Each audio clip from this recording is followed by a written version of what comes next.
Buonasera. Anche per questa puntata Attuali Talk ospita uno spazio dedicato a Il Veneto, il periodico fondato nel 1888 ed edito dalla Associazione Identità Veneta, diretto dal giornalista e documentarista Matteo Venturini. La puntata di oggi è dedicata allo sport e più precisamente all'abbandono precoce dallo sport da parte dei giovani, dell'inclusione, del bullismo e del cyberbullismo. Il nostro periodico spesso tratta temi legati alla tradizione veneta e anche oggi andremo a parlare di sport storici veneti, da qualche anno tutelati a livello regionale.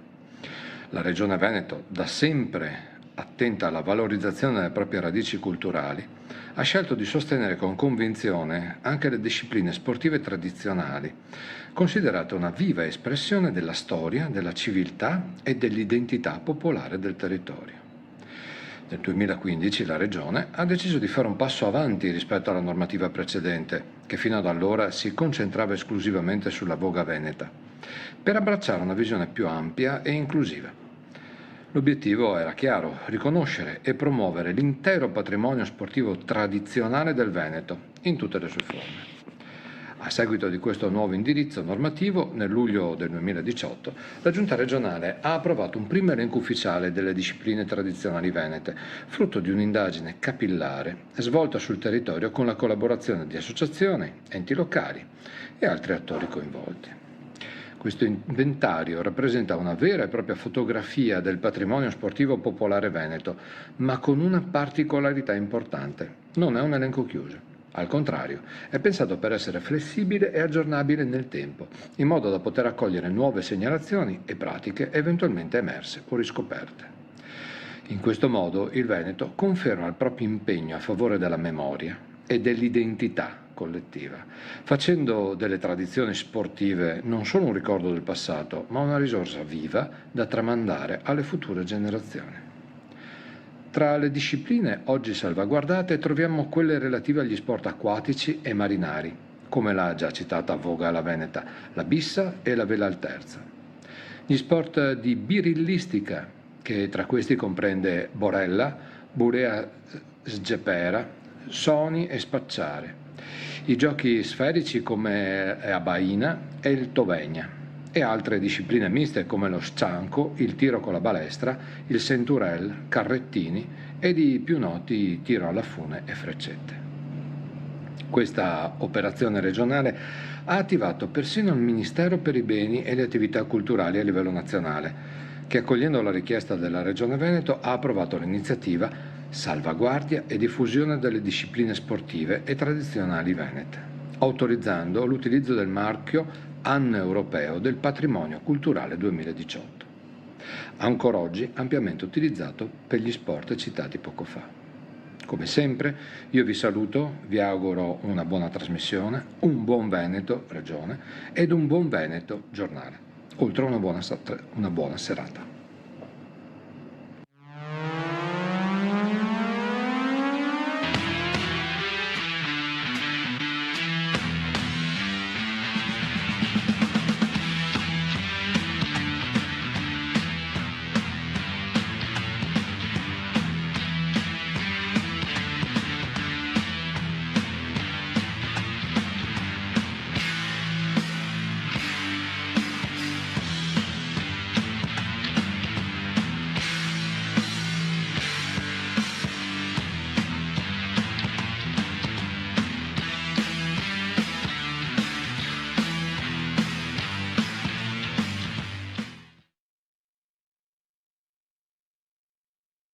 Buonasera e ben ritrovati ad Attuali Talk. Io sono Matteo Venturini e anche questa sera siamo in diretta su Caffè TV24 per la nostra puntata di Attuali Talk, quindi ogni serata, ogni puntata abbiamo degli argomenti differenti.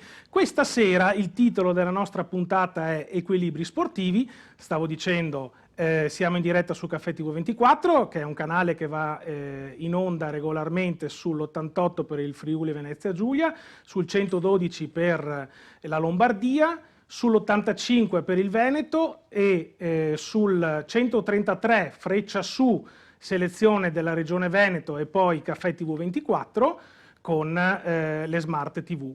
altrimenti sulla app che si trova sugli migliori store. Dicevo, siamo in diretta e anche questa sera abbiamo degli ottimi ospiti. Partiamo con i saluti e con le presentazioni. Giorgio Siorini, opinionista e tecnico giovanile. Ciao, buonasera a tutti. Monica Di Monte, psicologa e psicoterapeuta. Buonasera a tutti. Daniele Valente, allenatore del Calcio Veneto for Disabled, che per il campionato FIGC rappresenta il Calcio Padova for Disabled. Buonasera a tutti. E Fabio Casetto. Ciao Matteo e ben ritrovati a tutti. Bene, come questa sera l'avete già intravisto, abbiamo anche il gentile pubblico che è composto da una rappresentanza di atleti, dirigenti e tecnici del Calcio Veneto for Disabled, che rappresentando il Calcio Padova for Disabled sono attualmente campioni nazionali per il secondo livello e da pochi giorni neocampioni per la regione Veneto. Direi che facciamo un applauso. Bene, come di consueto abbiamo il nostro intervento prodotto dal giornalista Massimo Cecchini, che appunto ogni puntata ci accompagna con il nostro argomento della serata. Avevo 20 anni e non permetterò a nessuno di dire che questa è l'età più bella della vita. Così lo scrittore francese Paul Nizan cominciava il suo romanzo Aden Arabia, non sapendo che di lì a qualche tempo il suo incipit sarebbe diventato uno degli slogan della protesta degli studenti durante il 68 francese. Stavolta lasciamo perdere la nostalgia e il ricordo che abbiamo noi dei nostri 20 anni, quando la vita e il mondo ci parevano solo una concatenazione di possibilità straordinarie. L'adolescenza, che durante il XX secolo è andata ad allungarsi come mai era successo nel corso della storia, è una sorta di prigione di vetro in cui è facile perdersi o almeno sentirsi inadeguati. La letteratura è piena di ragazzi che annegano o galleggiano per coincidenze più o meno fortunate e non deve sorprendere che l'idea di forza, di sopraffazione, a volte sia il carburante che crediamo occorra alla sopravvivenza. Se il libro cuore di Edmondo De Amicis separava nettamente Garrone da Franti, il buono dal cattivo, l'onestà intellettuale che dobbiamo alla nostra memoria non può non ricordarci che nel nostro cuore adolescente convivevano e forse convivono tuttora lo spirito di entrambi quei ragazzi. L'impressione è che non esistono cure al primo male di vivere, quello che ci fa credere di poter andare avanti solo se siamo nel branco, se ci comportiamo come fanno gli altri. E allora, nell'epoca dei social e delle migliaia di modelli artatamente vincenti che vengono sottoposti agli adolescenti, che potere possono avere famiglie in cui magari di adulti, immersi anche loro nello stesso brodo di coltura emotivo dei figli, stentano a capire o a farsi capire? Dalla Chiesa ai partiti politici, ormai trascurati dalla maggior parte dei ragazzi, sembra non esistano più principi di autorità che possano fissare regole codificate che valgano paradossalmente anche nella trasgressione. Come dire, io faccio una cosa sbagliata sapendo almeno che è sbagliata. Invece no, adesso il male è diventato banale perché quasi inconsapevole, come nel bullismo violento virtuale che può sfociare persino nella sfera sessuale. E allora chissà che la grandezza del giovane Holden di J.D. Salinger non torni utile nel tratteggiare la psicologia degli adolescenti inquieti. Scriveva: a chi precipita non è permesso di accorgersi né di sentirsi quando tocca il fondo, continua soltanto a precipitare giù. Questa bella combinazione è destinata agli uomini che in un momento o nell'altro della loro vita hanno cercato qualcosa che il loro ambiente non poteva dargli, o che loro pensavano che il loro ambiente non potesse dargli, sicché hanno smesso di cercare. Hanno smesso prima ancora di avere veramente cominciato. Ecco, è quello che dobbiamo cercare di evitare che accada, se si vuole impedire che un giorno, come scriveva Bernanos, ci troviamo a pensare: ho visto tanti morti nella mia vita, ma più morto di tutti è il ragazzo che io fui. Ecco, questo sarebbe uno spreco che non possiamo permetterci, uno spreco imperdonabile. Ecco, grazie a Massimo Cecchini per l'ottimo intervento. E questa sera, come già è stato anticipato nell'Aspettando Attuali Talk, i temi saranno molto caldi e appunto uno dei temi di questi tempi, soprattutto in modo particolare molto caldo e accesi, che popolano appunto i giornali, è il problema relativo al bullismo e allo cyberbullismo. Nella vostra professione e anche passione sportiva vi sarà capitato di assistere a casi di questo tipo. Volevo sentire Monica Di Monte. Sì, allora i fenomeni di bullismo e di cyberbullismo purtroppo sono sempre più presenti nella nostra società. Sembra quasi che, diciamo, la violenza si stia estendendo a macchia d'olio proprio nella società, quella fatta di giovani, quindi paradossalmente più piccoli sono questi soggetti e più questo fenomeno è presente, il fenomeno della violenza.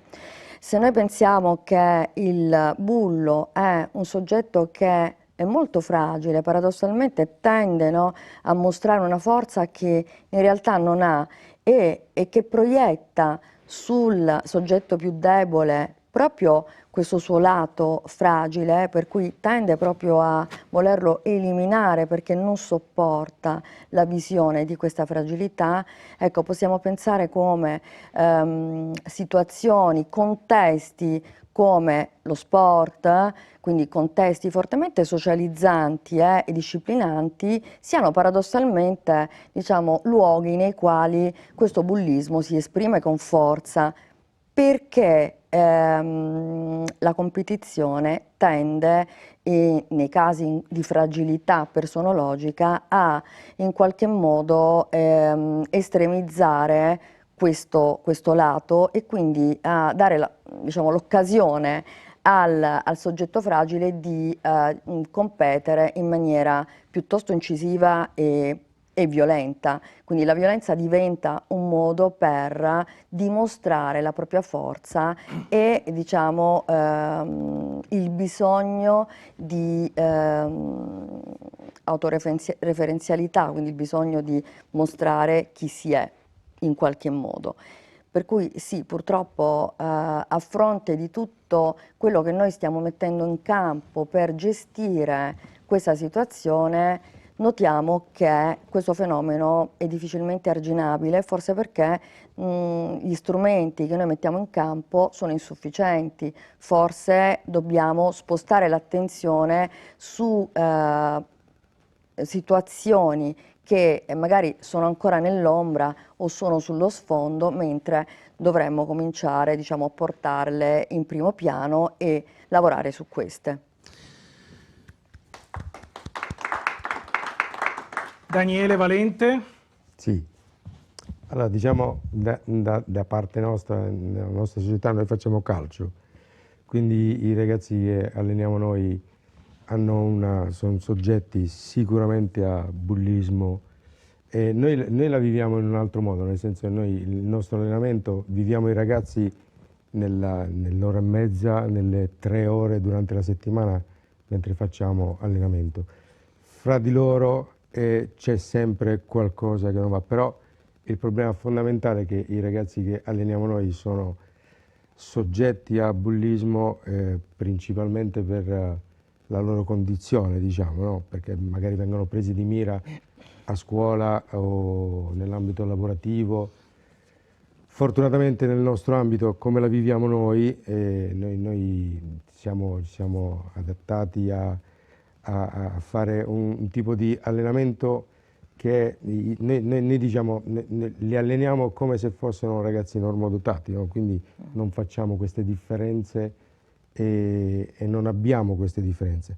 Fra di loro sicuramente vivono il bullismo fra uno e l'altro, però insegniamo soprattutto il rispetto fra di loro, il rispetto per l'avversario, il rispetto per gli arbitri, il mister e tutti quanti. Quindi è un po' preso nel nostro ambito, è un po' arginato perché non riusciamo, certo è che parlando con i genitori, perché sono parte fondamentale della nostra società di calcio, e ne abbiamo sentite, ne sentiamo, e più che parlarne per farli sfogare o per sentire come la vivono, riusciamo a farli sfogare con lo sport, credo.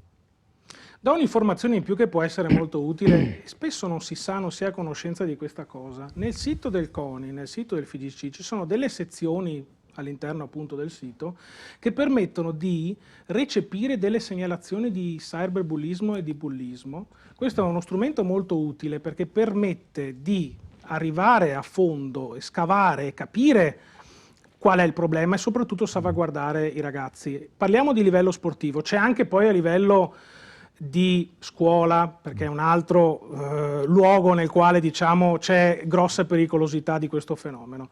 Quindi volevo aggiungere giusto questo elemento che sicuramente è utile. Date un'occhiata, andate proprio sul sito, magari scrivete sul motore di ricerca. Ecco, vuoi aggiungere qualcosa, Daniele? Sì. Sì, diciamo che con la riforma dello sport tutte le società e le federazioni sono dovute adattare, quindi noi abbiamo preso il protocollo safeguarding con molta accuratezza, nel senso che abbiamo una persona dedicata a 2 incontri annuali a parlare con i ragazzi, una psicologa, quindi una dottoressa, e il safeguarding è diventato uno strumento con il quale misurare il problema ed evitarlo. Come hai detto tu, come hai detto bene tu, ci sono delle segnalazioni, si possono fare segnalazioni in tutte le federazioni, poi chi l'ha ricevuto prima, dopo, ma le segnalazioni si possono fare anche in maniera anonima. Quindi. Esatto. Giorgio Siorini, bentornato nei nostri studi. Grazie Matteo.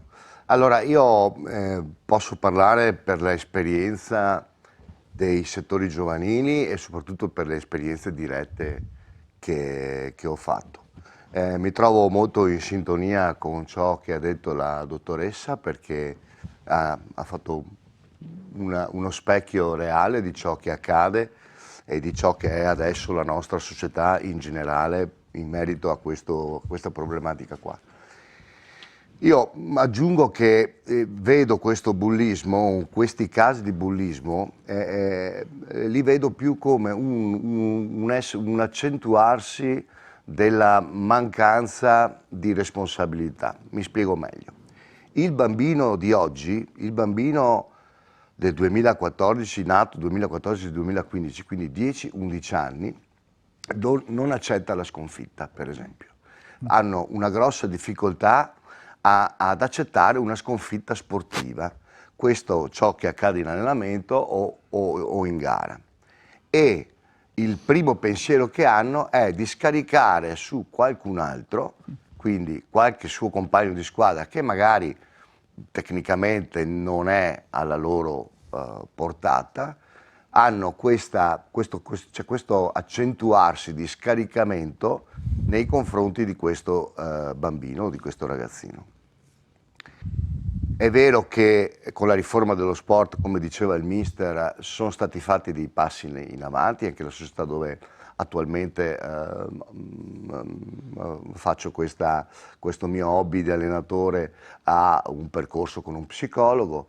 È vero anche che noi allenatori stessi abbiamo dei corsi di formazione appositi per essere più pronti in determinate dinamiche. È vero anche però che, e questo spero di non turbare la sensibilità di nessuno, che è sempre la famiglia quella che è il punto forte della crescita del ragazzo. Perché un allenatore come il sottoscritto, che fa 2 allenamenti alla settimana, da 1 ora e mezza, una partitina la domenica, non può addossarsi la responsabilità della crescita totale del ragazzino.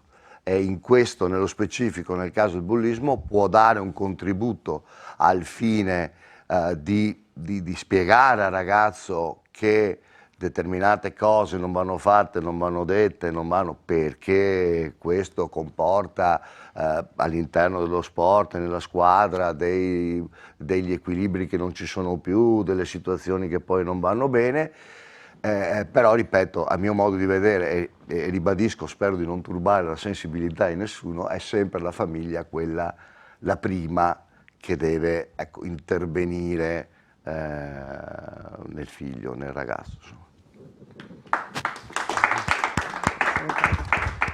Esattamente, sì, sicuramente l'intervento familiare, che spesso negli ultimi tempi sta mancando, sarebbe un grande plus, diciamo, a questo problema.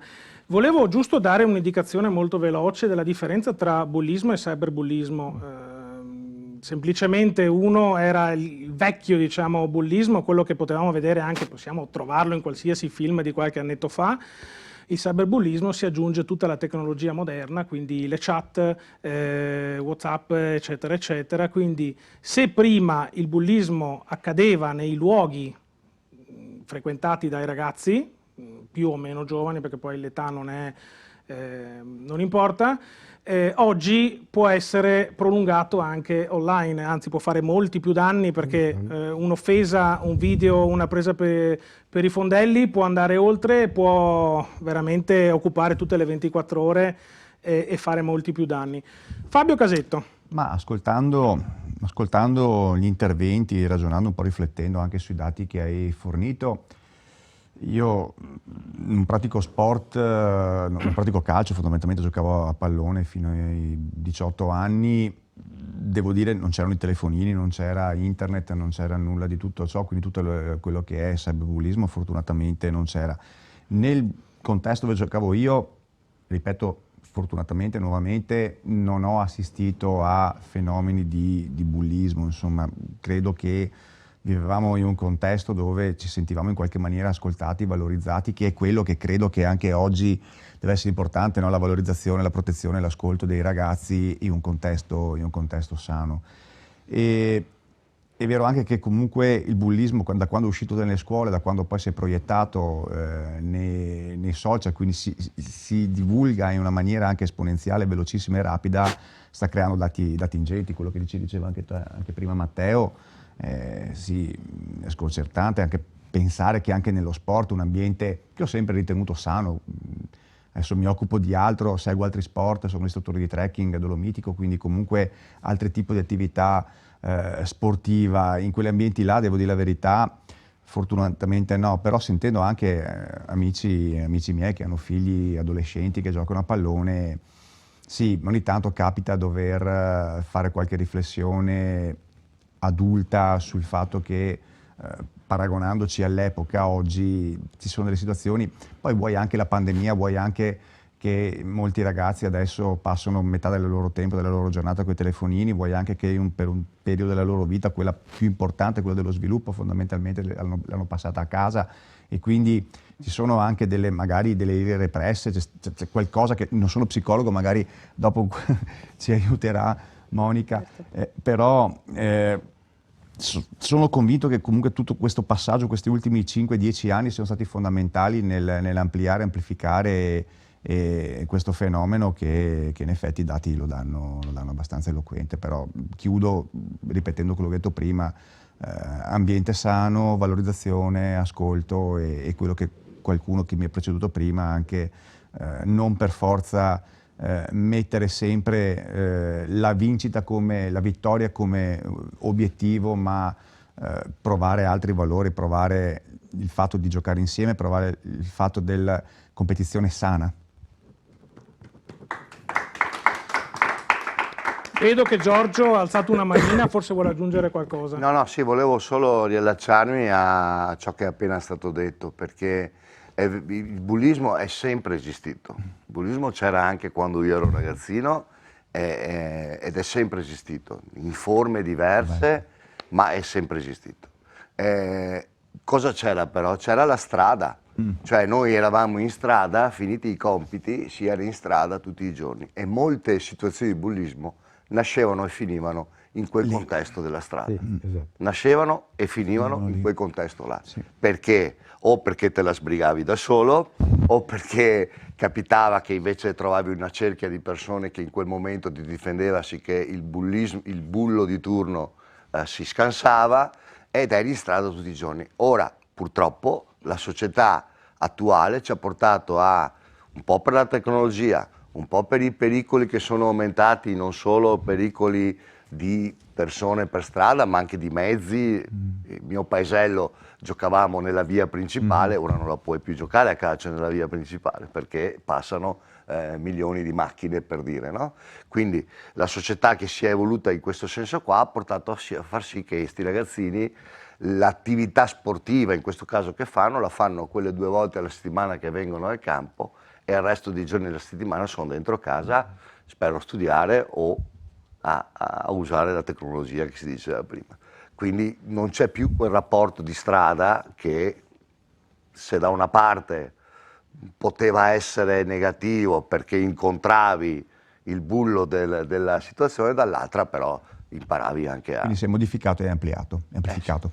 Aggiungo imparavi un anche a piccolissimo difendersi. elemento a tutto questo, perché purtroppo l'aumento di questo fenomeno è dovuto anche dal fatto che in effetti i ragazzi oggi non sanno a cosa potrebbero andare incontro. E parliamo di violenza in maniera un po' più ampia. Ma se si interroga oggi un ragazzino e gli si chiede ma tu sai che cosa stai facendo, a che cosa vai incontro? Dicono ma cosa vuoi che sia, non mi succederà nulla. Non è per niente così, perché la legge punisce, grazie al cielo, anche le violenze, qualsiasi cosa. Quindi c'è purtroppo una scarsa informazione, che non è ovviamente colpa dei nostri tecnici sportivi, che sono preparatissimi oggi, grazie al cielo c'è stata questa richiesta dall'alto, però al di fuori, giustamente come diceva prima mi pare Daniele, al di fuori dello sport non possiamo sostituirci, cioè noi non possiamo sostituirci ai genitori o comunque chi si occupa dei ragazzi oltre l'orario scolastico da una parte i professori e sportivo poi da parte dei tecnici. Andiamo avanti con il prossimo intervento e con la prossima domanda. Oggi è sempre più diffusa, appunto abbiamo detto, la lotta al bullismo e al cyberbullismo. Come può lo sport diminuire questo fenomeno e quali mezzi sono più utili per voi? Partiamo con Daniele, diciamo, vogliamo capire quale potrebbe essere la pillola per guarire questo problema. Pillola. Credo che non ci sia una pillola che possa guarire questo tipo di problema, però dal canto nostro io guardo la nostra realtà e come si può evitare il bullismo e semplicemente, ti parlo sempre di atleti, ragazzi con disabilità, chi ha una disabilità più accentuata dell'altro fa più fatica a fare determinate cose rispetto ad altri, quindi da questo punto di vista non è un bullismo, cioè se c'è qualcosa, io riesco a fare qualcosa, lui no, i nostri ragazzi sanno perfettamente, almeno un po' per merito nostro, scusatemi, faccio un po' sanno perfettamente come approcciarsi con il compagno di squadra che ha un problema in più, benché ne ha già lui, capito? Quindi dal punto di vista nostro noi cerchiamo di valorizzare soprattutto il ragazzo, la persona, dicendogli che comunque può fare tutto, perché li alleniamo nello stesso modo tutti, nonostante le diverse abilità. Quindi cerchiamo di metterli in condizione di, parlo da mister, quindi qualcuno mi capisce, qualcuno un po' meno, però se lo spiego, mister mi capirà sicuramente. Il passaggio dato al compagno in un determinato modo, sapendo che il mio compagno non può riceverla, non porta a dire ah non lo sai fare, il nostro ragazzo già sa che non lo sa fare. È ovvio che poi lo pensa ma non lo dice, ma non è un bullismo e noi lo trattiamo come, cioè i ragazzi sono bravi, fino ad ora sono stati bravi loro a capire, a mettersi nei panni del compagno che ha più difficoltà. Quindi dal nostro punto di vista societario non credo che ci sia una pillola, e lavorandoci, e credo anche nello sport, io ho allenato anche ragazzi normodotati, quindi c'è sempre quello non fa mister, quello non fa quello, io faccio quello, lui non rientra, quello non capisce, ma dove sta facendo, cioè, queste cose ci sono sempre state. Ma il problema fondamentale è che non credo ci sia una pillola oppure aiutami, una soluzione. Una soluzione al problema. È un problema che, come detto, non si può risolvere solo nell'ora e mezza, nelle 3 ore di sport, ma è un problema che va lavorato e studiato a scuola, a casa soprattutto, in primis, perché siamo noi genitori alla fine a insegnare ai nostri figli come prendersi cura dell'altro piuttosto di come prendere in giro l'altro. E quindi, traducendo le tue parole, c'è bisogno di maggiore informazione. Esatto. Giorgio? Io credo che lo sport già di per sé sia una parte di questa pillola. nel senso che lo sport nei suoi valori tradizionali, ipotesi uno sport di squadra, dove l'allenatore, l'istruttore in quel momento, se riesce a insegnare ai ragazzi, prima di parlare di tecnica, di tattica e di capacità del far gol o del non far gol, se riesce a far capire i concetti dello sport di squadra e quindi il rispetto del compagno, il rispetto dell'avversario, il rispetto dell'allenatore, il rispetto del dirigente, anche quello che ti porta i palloni in campo, cioè queste cose qua sono già un pezzo di quella pillola. La difficoltà sta, ribadisco ancora una volta, che in quell'ora e mezza là noi, magari anche delle volte, sicuramente anche delle volte sbagliando, cerchiamo di fare il massimo sotto questo punto di vista qua. Poi però nelle altre strutture educative, la famiglia, la scuola e quant'altro, la linea dovrebbe essere la stessa, perché se non è così tu sei un pesce fuor d'acqua.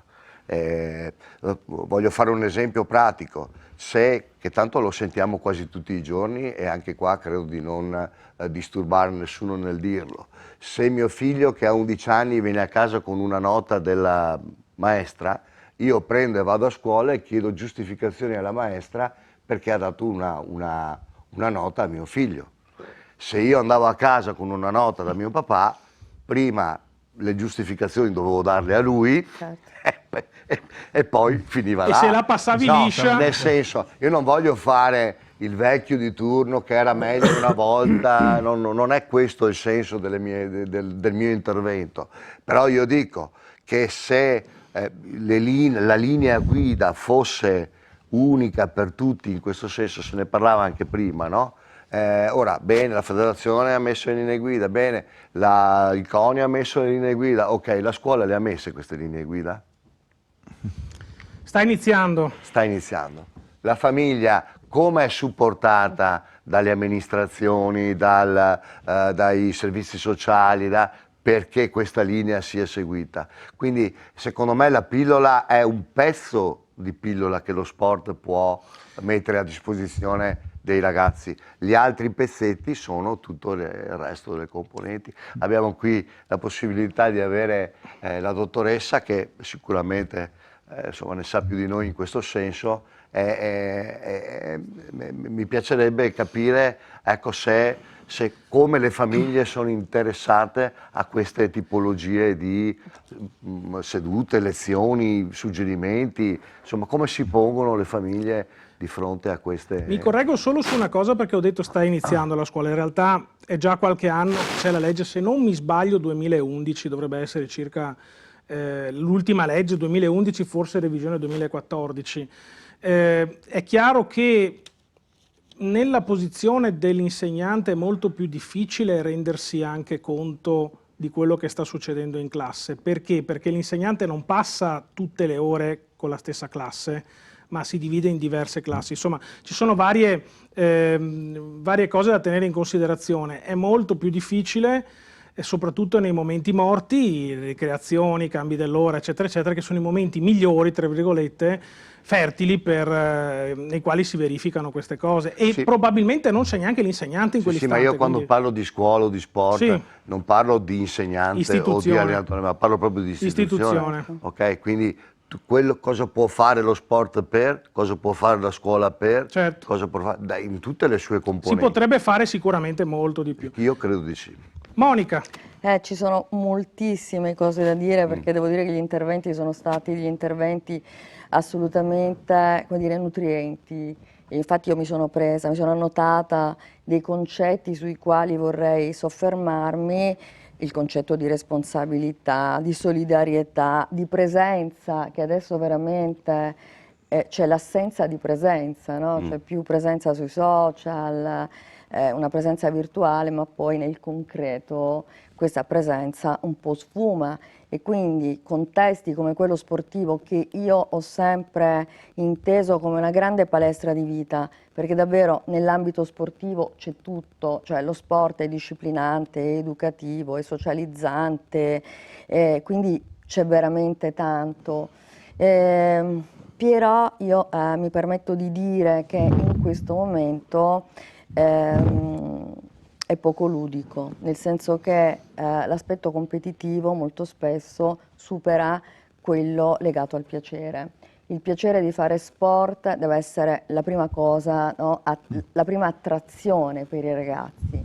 E faccio un salto alle famiglie, perché io sento molti allenatori, molti mister che davvero sono frustrati dagli interventi maldestri, assolutamente, diciamo, fuori dal contesto, quando vanno a vedere le partite dei propri figli, che addirittura tendono a superare quella che è la parola del mister. E quindi anche i ragazzini sono disorientati perché dovrebbero seguire le linee guida del loro allenatore, mentre si trovano con questi genitori che li vogliono sempre, no, assolutamente performanti, assolutamente funzionanti, così in tutte le aree della loro vita.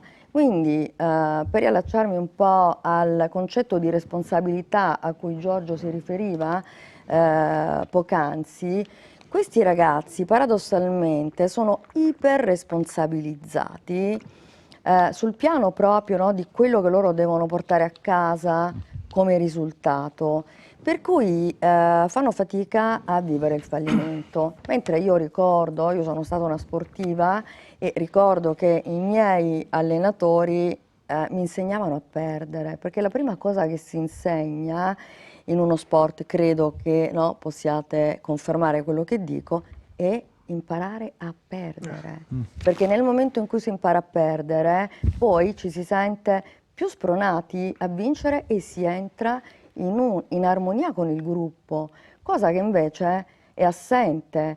Cioè io per esempio quando ho nel mio studio i ragazzini e li devo avviare ad uno sport, nel senso che devo dare indicazioni, cerco di diciamo un po' orientare i genitori verso sport che sono sport di squadra, in alcuni casi, nel caso in cui insomma, abbiamo il bulletto o la vittima di bullismo, ragazzi magari un po' chiusi, perché lo sport di squadra aiuta l'essere in gruppo, aiuta moltissimo a confrontarsi con l'altro. Ma questi nuovi giovani non sanno confrontarsi con i propri pari, perché confrontarsi significa confrontare le proprie risorse con quelle dell'altro e quindi il timore che l'altro sia superiore li manda in una frustrazione altissima e siccome, come Giorgio diceva, la frustrazione non l'accettano questi ragazzini perché sono iperprotetti dai genitori, è chiaro che questo crea, diciamo, no, questo circolo vizioso nel quale poi proprio il bullismo attecchisce. Quindi lo sport sicuramente è diciamo, un ambito che è altamente formativo, dobbiamo stare attenti a ritornare ad una visione che sia più ludica, più legata al piacere, forse meno competitiva, mi permetto di dire, poi per carità l'agonismo è un'altra storia, ma anche lì io ho avuto degli sportivi in studio da me che davvero non riuscivano a sopportare il peso di questa competizione perché era davvero, davvero difficile per loro l'idea di fallire o l'idea di portare a casa, no, un voto mediocre, diciamo così.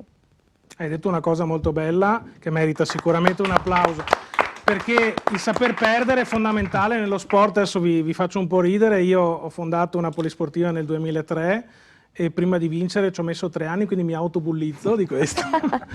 Ecco, Fabio Casetto. Bah, sono uscite tante belle parole, famiglia, sport di squadra, anche bisogna saper perdere, come la canzone dei Rockets di più di 50 anni fa, insomma, non a caso voglio dire, quel motto lì me lo ricordo quando giocavo a pallone, giocavo una squadra insomma, del mio patronato, non eravamo proprio bravissimi, diciamo così, però mi è servito poi negli anni a rafforzarmi nelle sconfitte, non solo quelle sportive, ma anche nelle sconfitte che uno nella vita, diciamo, si trova a dover affrontare, a dover in qualche maniera superare. Quindi per sintetizzare un po', perché chi mi ha preceduto, tutti e tre avete imparo questa sera, diciamo, per me è anzi ringrazio Matteo perché questa è una serata stupenda, io sono innamorato dello sport, mi piace la socialità, quindi insomma questo binomio, questa serata è importante anche per chi ci segue. Comunque dicevo, per sintetizzare, sono usciti tutti i fattori, gli elementi secondo me fondamentali per costruire un ambiente sano, per evitare appunto il bullismo, il cyberbullismo e tutto quello di cui abbiamo parlato prima, che sono appunto a partire dalla famiglia, fondamentalmente un ambiente sano della famiglia che ti faccia crescere con determinati valori, che ti dia la possibilità anche di fare sport, che in qualche maniera guidi il figlio, la figlia a seguire, diciamo, delle strade, delle amicizie, delle compagnie che possono in qualche maniera diciamo, tenere impegnato in maniera positiva, propositiva e perché no anche ludica, è uscita anche questa parola prima, è fondamentale. La scuola, il ruolo anche degli insegnanti, dei professori, non solo i professori di educazione fisica, ma tutte le discipline, ma poi fondamentalmente la squadra, gli sport di squadra, per carità anche gli sport individuali, ma gli sport di squadra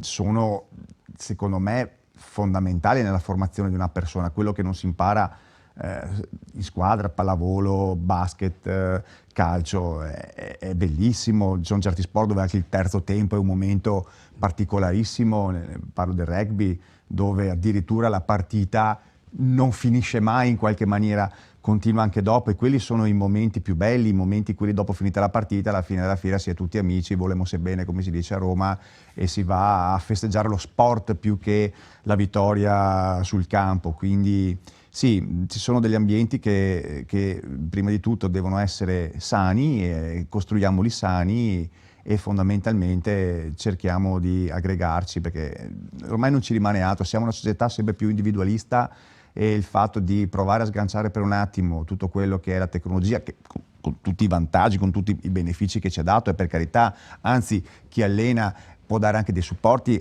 sicuramente dà dei supporti, lo vedo anche nel mio piccolo, voglio dire, nell'attività di istruttore di trekking, la tecnologia aiuta tantissimo in situazioni e circostanze che nemmeno immaginate, quindi in tutti i settori, in tutti gli sport, però anche qualche volta uscire all'aria aperta, stare insieme, socializzare e fare sport che fa bene al fisico, fa bene al cuore, fa bene alla testa, fa bene a tutto, credo che siano degli elementi fondamentali. Ecco. E aggiungo una cosa, che il famoso terzo tempo per noi di Calcio Veneto for Disabled è bellissimo. Ecco, perfetto. È un bel momento sempre. È fatto apposta. È fatto apposta. Allora, cambiamo Ma argomento. che te devo dire? Dunque, sport, disabilità ed inclusione sono tre termini che dovrebbero avere una certa armonia tra loro. Uso non a caso il condizionale perché ancora oggi questo concetto non è così radicato. E ripartiamo proprio da Fabio. Ripartiamo da me. Dovrebbero. C'è la parola inclusione, che è una parola che facciamo ancora un po' fatica, uso un plurale smaestato, insomma cerco un po' di generalizzare, anche se non è sempre un metodo facile o un metodo vincente quello di generalizzare, però generalizzando l'inclusione è una parola che per alcuni può far paura, per alcuni non è facile da attuare, da praticare, però proprio l'inclusione credo che sia l'elemento, nelle tre parole che ha menzionato Matteo nella sua domanda, sia l'elemento chiave. L'inclusione in ogni ambito, partire dal diverso, partire da chi vive condizioni meno fortunate o più particolari, che dir si voglia, l'inclusione nel poter appropriarsi di spazi collettivi che magari per qualche maniera vengono negati o non c'è stata la possibilità di ottenerli, quindi anche lottare per avere uno spazio per mettere in pratica lo sport. Sì, credo che siano tutti e tre elementi, anche questi, come prima, che dovremmo in qualche maniera lavorare come società per mettere insieme. Lo dico, mi taccio perché non vedo l'ora di sentire cosa dicono i tre ospiti, perché sinceramente mi trovo un po' in imbarazzo, visto che non sono né psicologo né allenatore di sport di squadra, quindi sentiamo, anzi faccio io una domanda: secondo voi la parola inclusione come la vedete?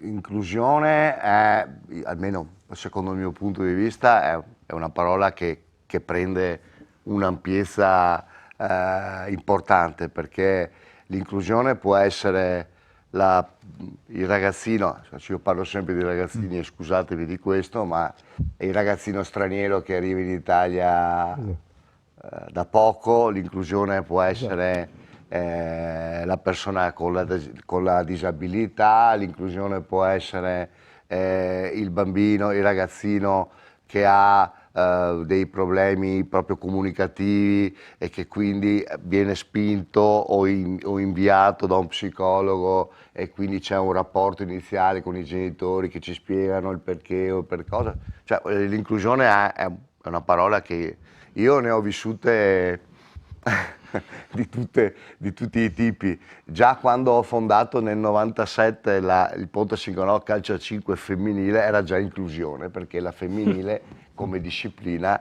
andavamo alla ricerca di spazi, di palestre e di soldini dei sponsor, ci ridevano dietro perché facevamo giocare le donne a calcio a 5, quindi era già Giorgio, addirittura l'anno scorso abbiamo fatto un anno intero di trasmissione su calcio a 5 femminile. C'è la nazionale, ci sono i mondiali fra un anno, insomma, quindi nel nostro piccolo abbiamo contribuito all'inclusione delle donne in quel che è un ramo che era prettamente maschile.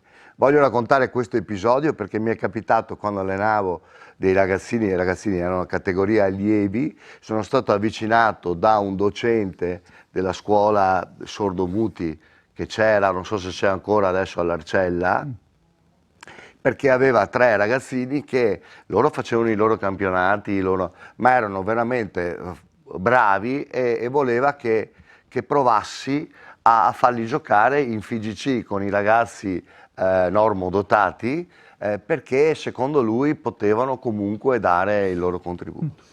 Io ho accettato questo invito, ma non l'ho accettato perché il mio pensiero era oddio, sono il più bravo che riesco a far giocare questi 3 ragazzi.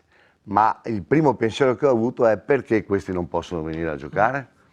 E sono venuti a giocare. E la soddisfazione più grande è che alla fine di quella stagione poi hanno esordito nella prima squadra della società in cui allenavo, che faceva la Serie B di calcio a 5 sempre. E quindi io in quell'occasione là ho imparato un sacco di cose da questi ragazzi qua, perché ho imparato che dovevo parlarle guardandoli negli occhi, e nel contempo gli altri ragazzi che erano con me sapevano che io guardavo solo loro, perché loro potevano poi capire quello che dovevano fare. Quindi anche è stata una lezione di vita anche per gli altri ragazzi, all'epoca avevano 15 anni, perché sono riusciti ad accettare questa cosa, e non solo ad accettarla da un punto di vista sociale, ma a vivere con loro l'esperienza sportiva, pur sapendo che io dovevo comunque dare un po' più di attenzione a loro, ma non erano attenzioni perché erano meglio degli altri, ma solo per una questione comunicativa, dovevo guardarli negli occhi, dovevo parlare con loro, ma questo ha fatto sì, come esempio pratico, che gli altri ragazzi abbiano avuto la mia stessa esperienza. In che anno è successo questo? Circa. È successo nel 99-2000, o 2000-2001, Ecco. la stagione Istituto Magarotto, giusto? Esatto. Li conosco molto bene, saluto i ragazzi. Adesso è uno di quei ragazzi là, che si chiama Agnello Renato, è responsabile per la federazione calcio a 5. Per la sezione. Per la sezione calcio a 5 sordomuti, è uno dei responsabili. Ho avuto il gran piacere e l'onore di giocare con la mia squadra sempre nel 2004, circa, per quello ti domandavo. Era divisa in 2, quella di federazione e quella invece amatoriale. Sì. E ci siamo presi un sonoro 14-0. Sì, no, ma perché loro sono fenomenali, incredibili. erano dal punto di vista tecnico dei ragazzi spaventosi da vedere, cioè erano bravissimi.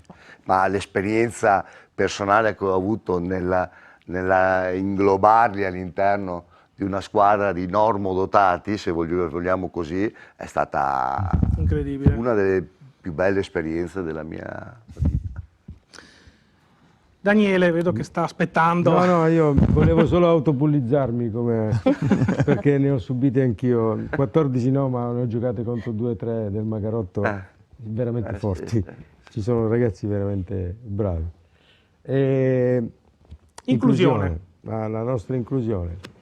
dobbiamo pensare al nostro tipo di inclusione, cioè io mi rapporto sempre con la nostra società di calcio e l'inclusione è fondamentalmente includere tutto in un calderone dove si sta bene, perché altrimenti si vive male lo sport e tutto il resto. Quindi noi dal punto di vista inclusivo cerchiamo principalmente di creare un ambiente sano per tutti i ragazzi. È ovvio che con le varie disabilità che ci sono noi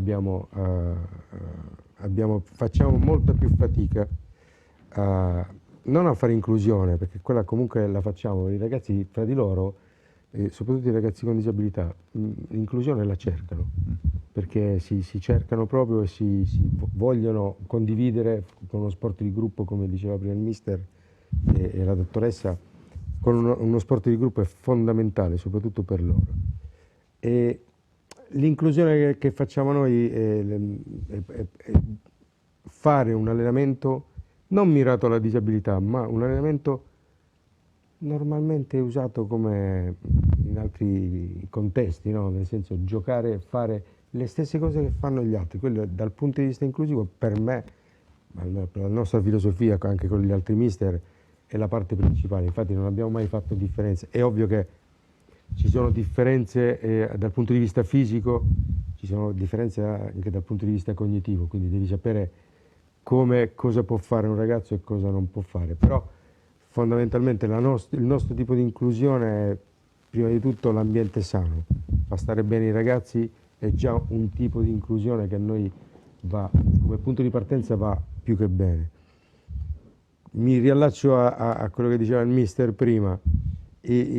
Nel nostro contesto, io e in questo caso un altro allenatore, ci siamo resi conto che la formazione degli istruttori, degli allenatori è fondamentale, perché noi abbiamo fatto un corso di atleti di istruttore paralimpico, ma facevamo delle cose, ci siamo resi conto durante i 2 mesi di corso che facevamo delle cose che non stavano né in cielo né in terra, perché eravamo volontari, davamo il nostro tempo e includevamo alcuni esercizi e alcun tipo di approccio con un ragazzo con sindrome di Asperger, no? Cioè con altre disabilità non fisiche, ci ponevamo in modo diverso. Quindi questo corso ci ha aiutato a capire i vari comportamenti che dobbiamo avere per includere tutti nel gioco. Nel nostro caso è un gioco, i ragazzi vogliono giocare a calcio, cioè non vengono per stare insieme e fondamentalmente vengono per giocare a calcio. E per il terzo tempo anche. Il terzo tempo poi sì, lo stiamo perfezionando.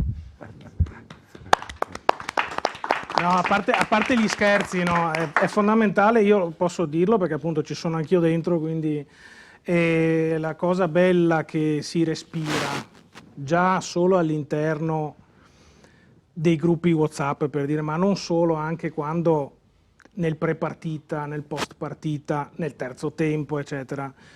C'è totale inclusione, è famiglia. È famiglia, questo è un messaggio molto importante, non è così scontato nelle società sportive sentire quest'aria di famiglia. Non è così è una grande capacità che si acquisisce nel tempo, ci vuole molta esperienza, diciamo, nel senso conoscenza delle persone, ma non è così scontata. Diamo del merito anche ai mister comunque che favoriscono Ma tutti, questo. perché adesso qui presenti in studio ci sono, c'è parte del direttivo, quasi tutti del direttivo, ci sono degli atleti, regia, ci sono... allora, cioè è importante che ognuno regia, metta la propria parte. Secondo me.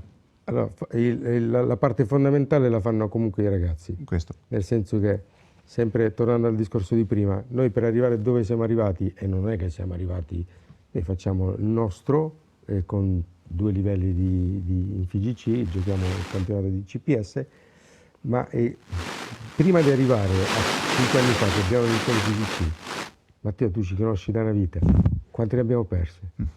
Noi facevamo viaggi infiniti per andare a Torino, per andare in Toscana e tornavamo con le vecchie così, il vostro però eravamo prima, sorridenti com'è. la vostra prima amichevole l'avete giocata in un Con te, memorial, con voi, esatto, sì, da me.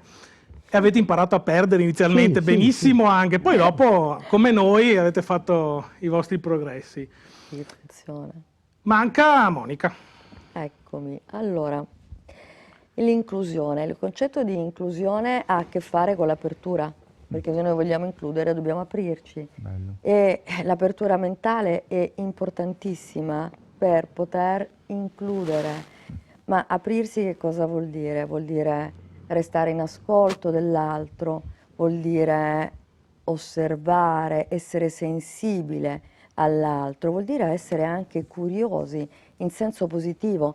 Quindi l'incontro con chi è diverso da noi è molto formativo, perché è proprio attraverso il confronto tra i diversi che si costruisce qualcosa. Se fossimo tutti uguali sarebbe una noia mortale anche, no? Quindi la diversità è proprio il sale della vita. E poi pensando a, diciamo, abbiamo tirato fuori, no, la disabilità, i normodotati. Allora, partiamo dal presupposto che la società, diciamo, un po' si costruisce, si omologa su quella che viene definita normalità. Quindi tutto il resto è diverso. Ma nel tempo, per fortuna, è stata citata, no, la possibilità per le donne di entrare nell'ambiente calcistico, cosa che fino a qualche anno fa era vista come una cosa, diciamo, un'aberrazione della società e dello sport. Quindi il concetto di diversità si sta fortunatamente trasformando. Io vorrei anche lanciare questa provocazione. Io credo che le persone normali come me sono quelle i disabili per eccellenza. Perché? Perché nelle forme, diciamo, nella diversità si alimentano delle competenze che noi abbiamo dimenticato. Soggetti portatori, no, di disabilità, a me dà sempre molto fastidio utilizzare questo termine, ma diciamo per, no, convention lo utilizziamo, sviluppano davvero degli strumenti di livello altissimo all'interno di altre aree, quindi può essere quella cognitiva, come quella sensoriale, come quella emozionale e quindi sentimentale, per cui nell'incontro con chi noi crediamo sia meno di noi, in realtà noi possiamo acquisire delle conoscenze enormi, meravigliose, per cui davvero l'inclusione dovrebbe essere considerato un valore aggiunto. Io apro perché posso imparare, non perché posso dare, perché posso imparare dall'altro, e quindi in questo confronto e in questa unione davvero si crea qualcosa di molto bello, e lo sport può essere davvero un ambiente nel quale l'inclusione diventare qualcosa di molto speciale. Ecco. Sport e volontariato, perché anche il volontariato E è anche il una volontariato. grande porta che ti apre. Tu dai molto ma ricevi 10 volte di più. Assolutamente sì. Bene, allora cedo la linea alla regia per una breve pausa pubblicitaria. Non cambiate canale, restate con noi. Rieccoci in diretta. Volevo approfittare ora per mandare un contributo e un video che è stato creato l'anno scorso, neanche l'anno scorso in realtà, pochi mesi fa, per il decennale del calcio veneto for Disabled. È stato creato utilizzando anche un'intervista che feci all'allora vicepresidente Luca Luchena, che purtroppo un paio di anni fa ha avuto un problema, ma che oggi è comunque il presidente onorario della società sportiva. Quindi abbiamo qualche minuto per vedere questo contributo.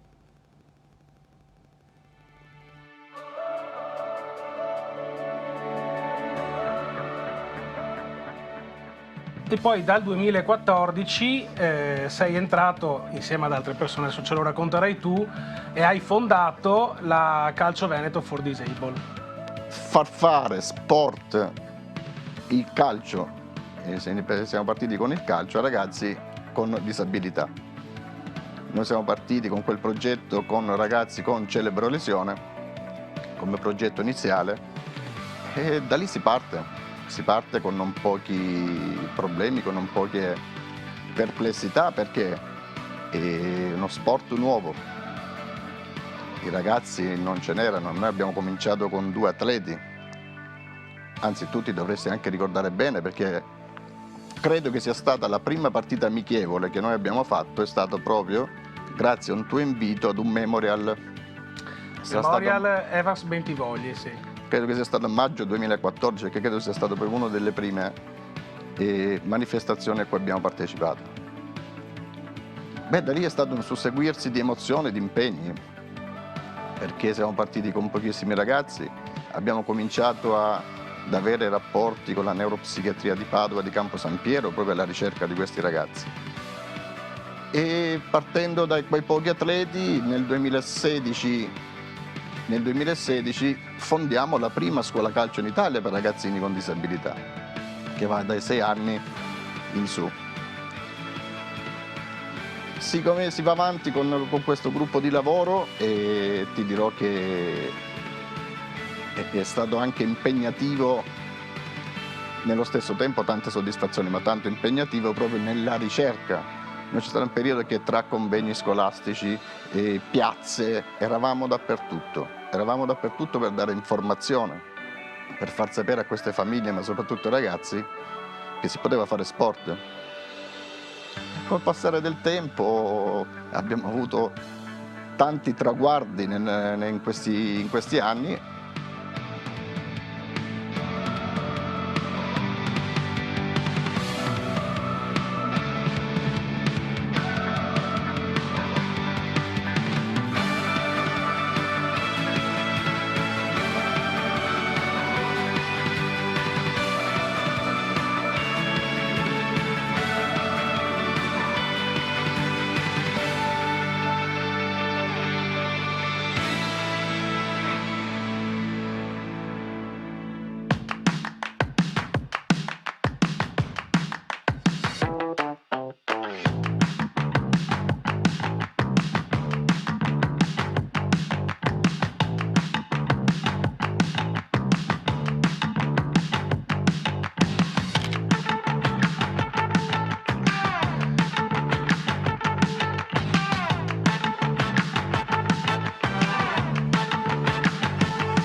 E ci siamo anche allargati, ci abbiamo aggiunto un'altra categoria, abbiamo aggiunto il calcio balilla, sempre con ragazzi con disabilità.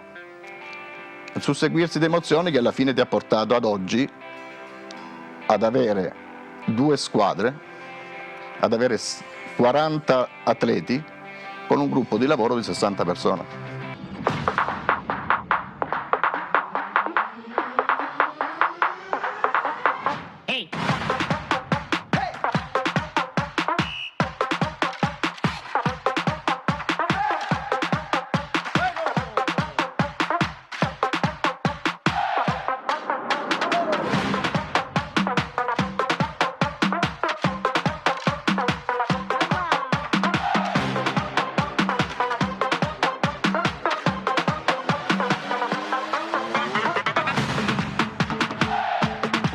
C'è da dire anche questo, e non escludiamo nessuno. Noi siamo partiti come disabilità celebro lesione, poi ci siamo guardati veramente allo specchio. Noi non abbiamo mai mandato via nessuno perché non è nel nostro intento, e il nostro intento è quello di fare sport a tutti i ragazzi, indistintamente dalla disabilità che hanno. Certo, ad oggi non posso dire che abbiamo la forza di volontari da poter affrontare un rapporto a uno con tutti i ragazzi, ma se non hanno grosse difficoltà la nostra porta è aperta per tutti coloro che vogliono fare sport. Approfittiamo per vedere l'entrata ufficiale a Leuganeo del primo calcio Padova for Disabled. Scendono ora sul prato del Leuganeo i ragazzi della Padova for Disabled, che parteciperà al campionato della FIGC sezione calcio paralimpico e sperimentale i colori bianco scudati. 40 atleti dai 6 ai 60 anni, 5 allenatori, 20 volontari per veicolare un messaggio importante. Lo sport senza distinzioni, è lo sport che ci piace, lo sport è di tutti. Facciamo sentire il nostro caloroso applauso per questi piccoli e grandi campioni bianco scudati.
Eccoli sul podio, bronzo per loro della categoria di terzo livello.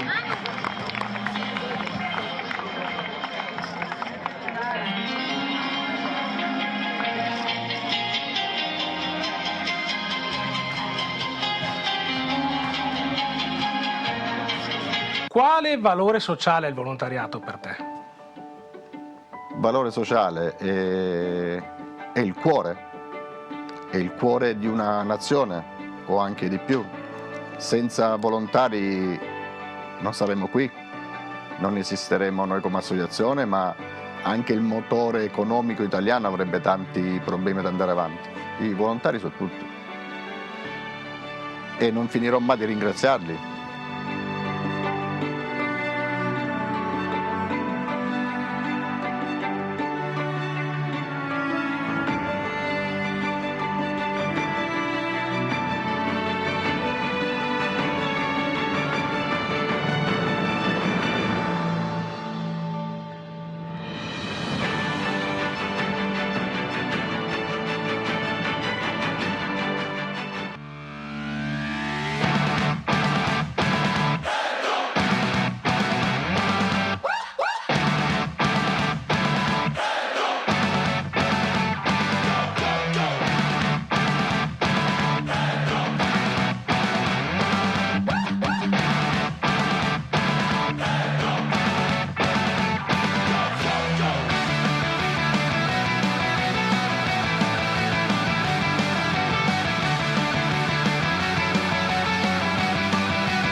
concludere, come al solito, puoi lanciare un pensiero positivo. Il mio pensiero positivo è nella speranza che non rimanga solo un motto, che non rimanga solo una dicitura, rimane sempre lo stesso. Lo sport è di tutti, lo sport deve essere per tutti.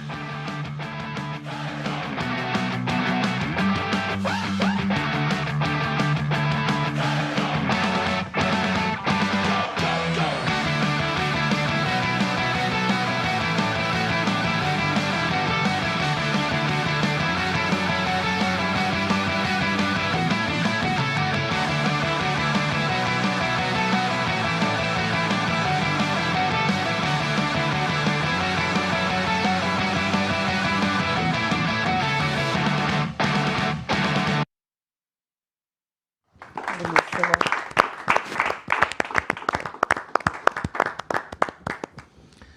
Bene, vedo che c'è un po' di commozione anche, ma il nostro Luca ha dato molto e continua a dare molto, quindi è giusto insomma anche ricordare questi bellissimi momenti. Sono 10 anni di storia ed è una storia che è solo all'inizio, perché tra l'altro si sono viste 3 generazioni di presidenti nello stesso video. Anche sulla stessa foto mi pare addirittura c'erano i 3 presidenti, il primo, il secondo e il terzo.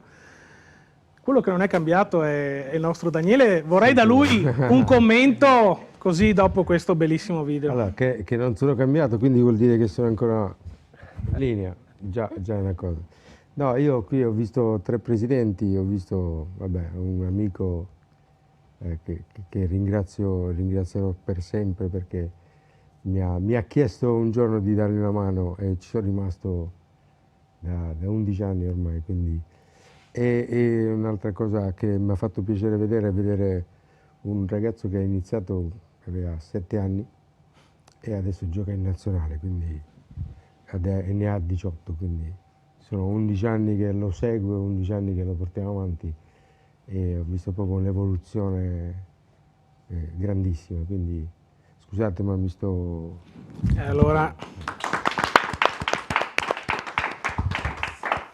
Allora, parliamo del nostro ultimo argomento di serata, l'abbandono precoce dello sport, che è un fenomeno in cui gli atleti, soprattutto in età giovanile, interrompono la pratica sportiva prima di raggiungere il loro pieno potenziale.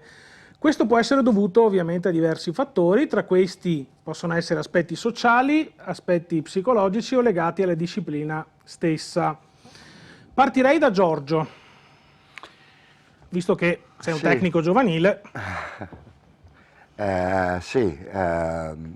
Ci sono, per le esperienze che ho vissuto io, ci sono vari fattori che possono purtroppo determinare questa fuoriuscita dallo sport, che poi è una fuoriuscita totale dallo sport, perché ho visto molti ragazzi, non solo nel calcio, ma anche in altre discipline, che poi smettono completamente di fare sport, e quindi questo è il lato peggiore della cosa, che si può smettere di fare calcio ma si può fare qualcos'altro, ma quando si smette completamente di fare sport dai 13 ai 17 anni penso sia la cosa peggiore. Personalmente ho constatato che la difficoltà anche qui sta quando si passa, soprattutto nelle categorie agonistiche, quindi quando si lascia la scuola calcio che è fino ai 13 anni, dai 14 in su si inizia ad andare nell'agonismo. Anche qui ho riscontrato che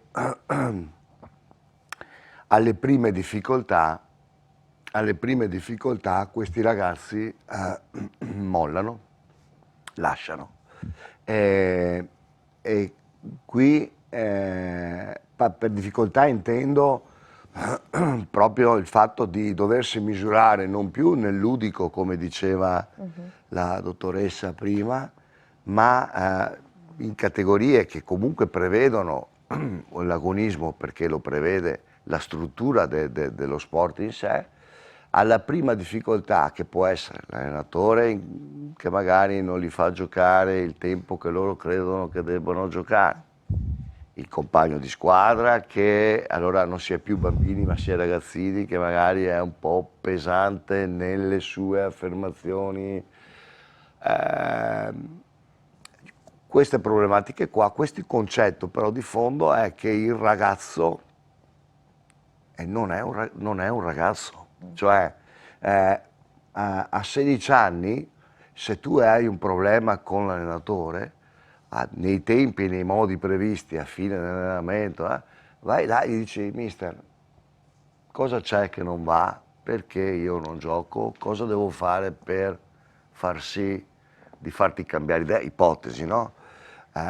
Ho conosciuto una mamma che mi chiama qualche anno fa, mi chiama e mi dice: sai Giorgio, ho portato, dico nomi di fantasia, ho portato Michele dal psicologo. E Michele aveva 16 anni. Io, cosa è successo? Ho detto, perché mi ero preoccupato fosse successo qualcosa, la chiamo vita reale, che non fosse lo sport, no? Non perché lo sport non sia reale, ma insomma che fosse successo qualcosa. No, perché con l'allenatore non va, e allora lo porto dal psicologo. Io gli ho detto che, mamma mia, il problema non può essere l'allenatore che non va, perché dove abiti ci sono 8 società sportive distanti 1 chilometro l'una dall'altra. Se lì c'è un allenatore che non va, prendi il ragazzo e lo porti a giocare da un'altra parte. Se l'allenatore non va perché è un maleducato, perché non serve andare, penso, al psicologo, ma vai direttamente dall'allenatore. Se il ragazzino ha problemi nel senso, non è l'allenatore in sé, ma è un contesto più generale dell'allenatore, è giusto che il psicologo ti possa aiutare a far emergere qual è la vera problematica di questo. Ma se mi viene a dire che il ragazzino lo porti dal psicologo perché l'allenatore non lo vede, allora sai, il ragazzino è un po' triste, lo porto al psicologo, non va bene. Ecco, questo era per dire che questi ragazzini a 16 anni non sono ragazzini. La prima difficoltà che incontrano, si squagliano. Qui probabilmente sbagliamo anche noi, il discorso che diceva giustamente la dottoressa prima, ci sono delle società sportive Attente. attente, ci sono delle società sportive che pensano solo alle tessere, ci sono, lo dico chiaramente, io ho operato anche in questa società, ma non perché io non voglio farmi bello qui di fronte a nessuno, ma quando l'ho capito ho tolto le tende, perché non mi rispecchiavo all'interno di questo, però ci sono anche tante società che con i mezzi che hanno a disposizione e con questa nuova, di cui si parlava prima, questa nuova formula che il terzo settore ha tra virgolette imposto, ecco, stanno cercando di fare le cose fatte nel migliore dei modi. Resto fermo sul fatto che questi ragazzini, se ne è parlato anche prima, arrivano a 16-17 anni che non hanno spina dorsale, hanno poca spina dorsale. Anche qui il calcio, lo sport di squadra li può aiutare, ma è una piccola pillola nel contesto generale. Io mi ripeto, so che mi sto ripetendo, però purtroppo l'argomento porta sempre, almeno dalle mie esperienze, a questo risultato. Aggiungo un elemento, hai detto tutte cose secondo me giustissime e reali, nel senso che è proprio così, ma a questo si aggiunge anche la paura da parte del giovane giocatore, giovane calciatore, piuttosto che altri sport, nel migrare in un'altra società sportiva, perché il rischio poi è quello di perdere gli amici che giocano all'interno della stessa squadra. Faccio un esempio proprio che riguarda me stesso. A 16 anni giocavo in una società sportiva di un certo livello e ho avuto l'esigenza di dover cambiare perché non c'era un buon ambiente con l'allenatore, ma la scelta l'ho fatta completamente da solo, forse perché c'era anche ovviamente tutta l'influenza familiare che ti portavano a crescere, diciamo, quando era il momento giusto per farlo, ma non ho avuto così tanta paura di non trovare nuovi amici su una nuova società sportiva. Io non conoscevo nessuno, mi sono buttato e dopo una settimana già conoscevo tutti quanti, eravamo tutti amici. Era un ambiente differente, non era in città ma era in provincia, quindi per uno che sempre vissuto in città, anzi io quasi forse scappavo per trovare qualcosa di differente rispetto a quella, tra virgolette, cosiddetta puzza sotto il naso che si poteva trovare in città, ecco, no. Quindi l'ho vissuto sulla mia pelle e ti do completamente ragione. Oggi i ragazzi hanno anche paura, è proprio una paura di cambiare quella comfort zone. Adesso però voglio sentire Monica cosa ci dice, giustamente, visto che sicuramente hai a che fare con molti giovani che hanno avuto questo problema. Diciamo che questo è un tema che va osservato da più punti di angolazione, perché il confronto con l'autorità è un confronto per queste nuove generazioni molto difficile. L'autorità non, come dire, non viene accettata facilmente, le figure autoritarie, autorevoli non vengono riconosciute proprio per quell'effetto che la legittimazione, no, che i genitori tendono ad agire nei confronti dei ragazzini che magari si comportano male a scuola, in ambiti sociali, che può essere l'ambito sportivo, artistico, musicale, eccetera, tende a, diciamo, un po' rinforzare quella sorta di onnipotenza che crea una falsa autostima, che crea una forza assolutamente ideale e che poi nel confronto con le prime difficoltà crolla improvvisamente. La durezza dell'allenatore, o meglio la determinazione, il rigore dell'allenatore spesso vengono scambiati come durezza e vengono quindi rifiutati. D'altra parte c'è da dire che diciamo, l'ambiente sportivo da sempre è un ambiente nel quale insomma, qualche fenomeno di abuso l'abbiamo anche visto. Forse proprio per quell'idea che fino a qualche tempo fa un po' passava che era un ambiente formativo, che bisognava comunque nelle difficoltà restare forti, non cadere ma rialzarsi, eccetera.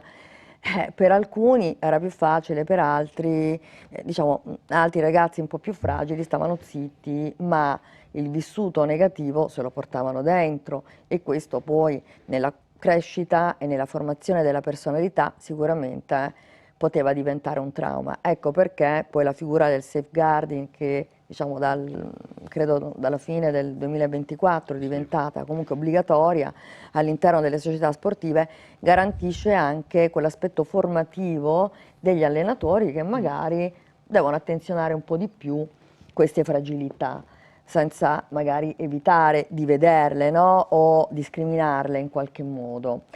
C'è un altro punto di cui volevo parlare, ma in questo momento non mi sovviene.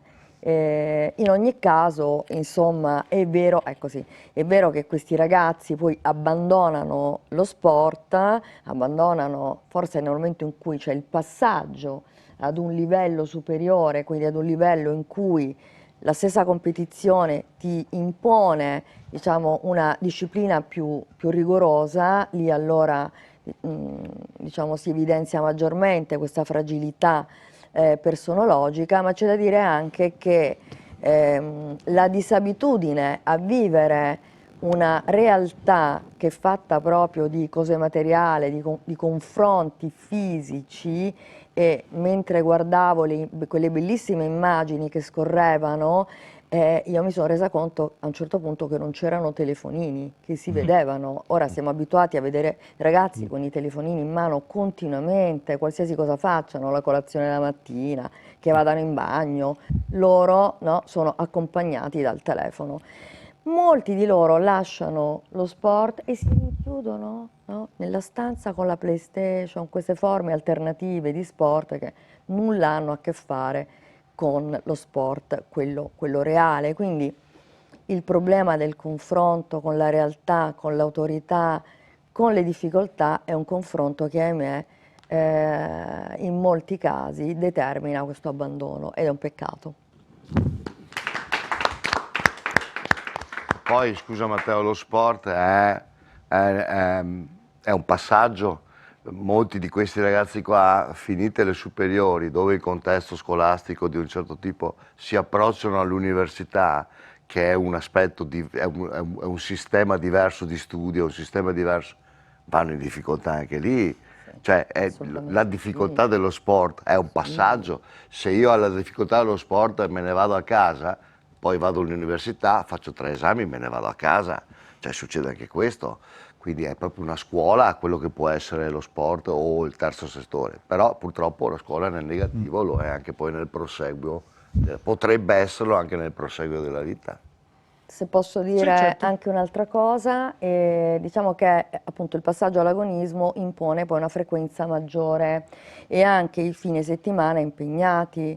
Molte famiglie non riescono o non vogliono o non possono, perché poi anche la costruzione della famiglia è cambiata, quindi la disponibilità ad accompagnare questi giovani sportivi diciamo, no, le attività agonistiche, quindi le partite eccetera, è un passaggio che molte famiglie non riescono a sostenere. Quindi l'abbandono ha anche a che fare proprio con questa mancata presenza, diciamo, che è un fenomeno da leggere. Io non vorrei, ecco, magari sottolinearlo negativamente, perché purtroppo a volte anch'io mi trovo di fronte, no, diciamo, a dei ragazzi che non avrebbero voluto abbandonare, che hanno dovuto farlo, ma perché non c'era altra possibilità, e questo è un problema, diciamo, su cui riflettere, ecco. E volevo aggiungere un'altra cosa, adesso è un parallelismo un po' simpatico, ma era un po' 40 anni fa, diciamo, più o meno. Dopo la Cresima cosa si fa? Si diventa cattolici veri, si frequenta, quindi c'è anche lì il passaggio, no? Adesso ovviamente per fare il parallelismo è... Daniele. Togliamo via la Cresima adesso, sì. Torniamo allo sport.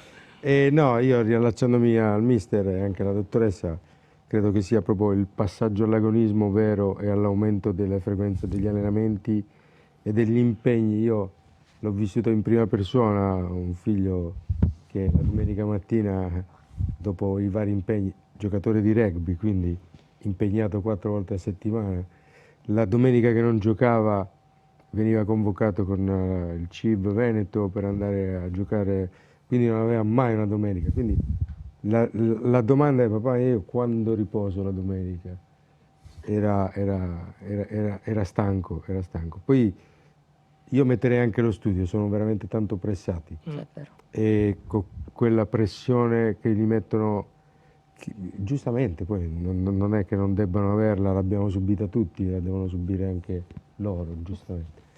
Però gli zaini sono sempre più pesanti. Erano tempi diversi, sì, noi erano tempi diversi, però a loro, secondo me, gli si aggiunge anche la pesantezza di competere con le aspettative della società, perché poi ci sono società che non hanno questa aspettativa di vittoria, quindi non fa pressione sul ragazzo anche se è agonista, anche se ha una certa età, capito? Certo. E quindi l'abbandono è un addizionarsi di problemi, nel senso, passare all'agonismo, alla frequenza maggiore, lo studio. Mio figlio ha abbandonato per un altro motivo, però quando mi ha detto papà sono stanco, e lì ho dovuto pensare, sono stanco come? Mentalmente, fisicamente, e poi i risultati a scuola magari si abbassano. Quindi lì poi interviene la famiglia. Io ho sempre detto, non ho mai tolto lo sport a mio figlio, perché è una forma di punizione negativa. Sbagliata, esatto. Assolutamente. Sì. Quindi piuttosto ti tolgo l'Xbox, la PlayStation, tutte quelle cose lì, ma lo sport lo devi fare per forza. L'abbandono, secondo me, è soprattutto le aspettative che una società dà all'atleta, ma in qualsiasi sport, non per forza il calcio, anche il nuoto, anche lo sci alpino, che ne so, per dire uno sport, pallavolo. Quando l'aspettativa della società cambia, la pressione sul giocatore cambia, gli si dice guarda che dobbiamo vincere, nella testa di un ragazzo un po' più, non fragile, un po' più meno portato alla competizione, ma al divertimento piuttosto, anche passato l'età dei 16, quando si diventa agonisti. Si torna anche un po' al concetto di prima, il saper perdere. Io voglio usare, voi avete parlato di console di videogame, voglio usare anche questo parallelismo. È molto semplice giocare una partita, con qualsiasi gioco, e schiacciare quando si sta perdendo il tasto reset e ricominciare, ma nello sport e nella vita non è così, non funziona così. E quindi anche io sono un videogiocatore, sono sempre stato, quindi, però ho iniziato molti anni fa, quindi magari il tasto reset ancora non esisteva, quindi porta aperta.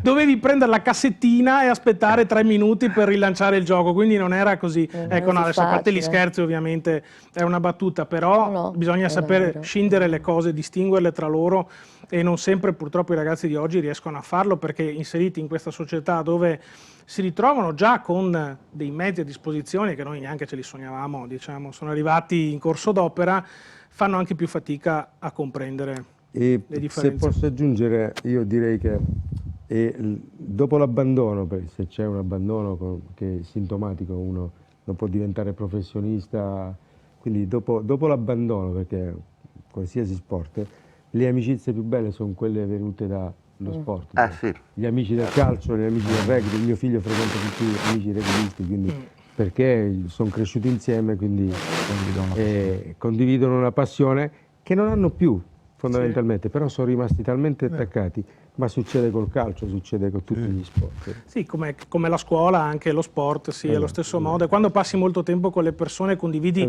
non solamente quella cosa, ma tante altre cose. Questa è una cosa molto bella che rimane e rimarrà, spero, per sempre. Spero. Fabio, Sì, e chiudiamo il giro. pressioni, mancanza di motivazioni, ambienti poco consoni, sono un po' gli elementi che fanno perdere il senso del gioco, fondamentalmente fanno perdere lo stimolo, secondo me, dico, al giovane, e lo inducono poi all'abbandono.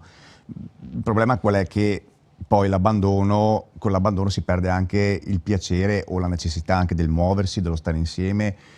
Secondo me comunque serve cambiare un po' prospettiva, quello che dicevi un pochettino, diceva prima anche la dottoressa, bisogna in qualche maniera ripartire e riportare tutto su un altro piano. Matteo prima parlava del reset, no?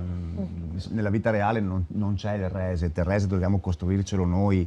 Ma in qualche maniera serve trovare, come dicevamo prima, anche 2 interventi fa, lo dicevamo, trovare un ambiente sano, costruire un ambiente sano, aiutare a costruire un ambiente sano che parte dalla squadra, dal mister, dalla presidenza, da tutto l'entourage che ci sta intorno, e puntare a quello. Questa è l'unica salvezza per trattenere.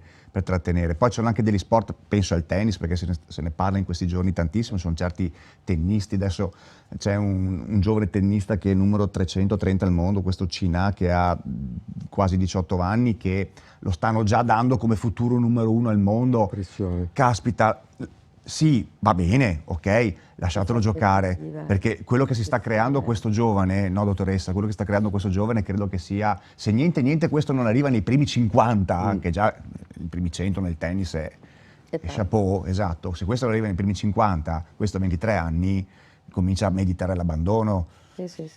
Cioè, attenzione, quando prima parlavamo di pressioni, e credo che concordiamo tutto, non sono solo le pressioni della famiglia, ma le pressioni di tutto quello che c'è extra. Ci sono degli sport dove, insisto sul tennis, che è uno sport che mi appassiona, ma anche nello sci, per carità, ci sono dei sport anche molto individuali, paradossalmente, più che il calcio, dove il centroavanti deve per forza fare gol, ma gli sport individuali.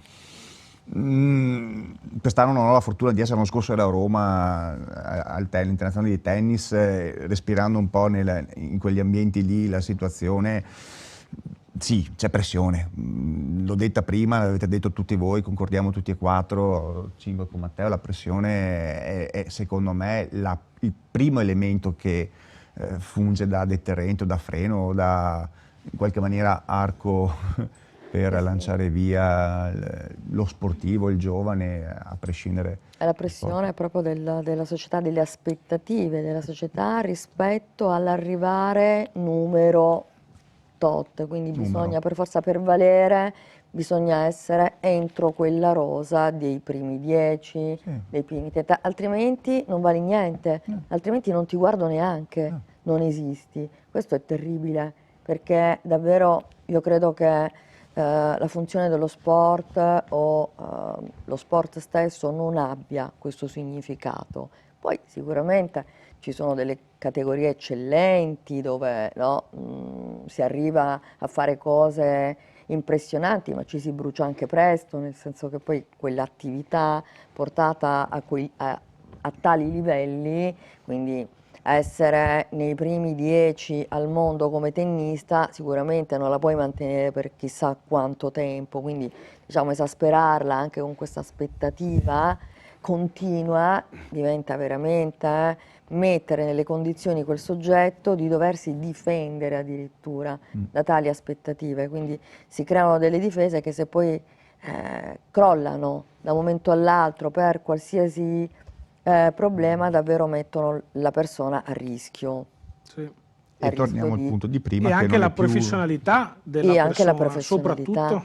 E torniamo al punto di prima dove si scambia lo sport come esclusivamente risultato, ma non per tutti i valori che abbiamo condiviso prima. Si pensa solo alla coppa, il trofeo, la prima posizione, piuttosto che tutto quello che ci sta dietro ad arrivarci, perché comunque è un percorso anche lo sport. A proposito di questo vi racconto giusto un aneddoto molto veloce. Io nel 2019, in occasione degli europei Under 21 giocati in Italia a San Marino, ho avuto l'onore e il piacere di essere il coordinatore di tutti gli uffici stampa che c'erano dentro lo stadio di Bologna durante appunto le fasi finali di questa competizione.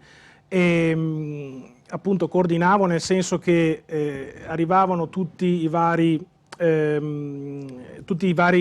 giornalisti dalle varie testate eccetera eccetera, prendevano posto all'interno dello stadio e iniziavano a commentare. Io li sentivo tra di loro, no? Non è niente di ufficiale, non è che poi è uscito per forza sui giornali, ma dicevano questo devono andare avanti. E già fare una selezione ipotetica, diciamo così, è fare molta pressione a questi giocatori. Adesso io non parlo non farò i nomi, non dirò chi sono eccetera, ma di quella nazionale italiana, se non mi sbaglio, solamente 2 persone sono andate avanti ed era uno squadrone, sono arrivati in semifinale, quindi potevano vincerla tranquillamente. Della Spagna, attenzione, perché forse è anche una cosa un po' nazionale, della Spagna quell'anno lì, la Spagna quell'anno lì vinse l'Europeo. L'allenatore e gran parte dei giocatori sono quelli che hanno vinto, cos'è, l'anno scorso, 2 anni fa? Il mondiale o l'Europeo, non mi ricordo. Poi i mondiali 6 anni fa. Sì. Con lo stesso allenatore che io ho conosciuto, e ho avuto anche il piacere di farmi una foto insieme, l'unica foto che ho fatto in quell'occasione lì, però ho riconosciuto molto valore, ecco, che secondo me anche noi come nazione dobbiamo un po' a livello sportivo tornare ad avere, ecco, questo non è una critica ma è una cosa che dobbiamo tornare, perché ce l'abbiamo sempre avuta, ma insomma, ecco, senza troppo giudicare, ma valorizzando quello che abbiamo a livello sportivo, a livello umano, a livello sociale, eccetera, eccetera. Passiamo ai ringraziamenti, abbiamo terminato la nostra puntata, quindi ringrazio Giorgio Siorini. Grazie a te Matteo, grazie. Monica Di Monte. Grazie a voi. Daniele Valente. Grazie a voi. E Fabio Casetto. Grazie agli ospiti, grazie a Matteo e grazie a chi ci ha seguito. Io ringrazio i nostri telespettatori per essere stati qui con noi questa sera. Vi ricordo che la prossima puntata è in previsione per il 20 maggio, sempre alle 21. Vi auguro una buona notte e arrivederci a tutti.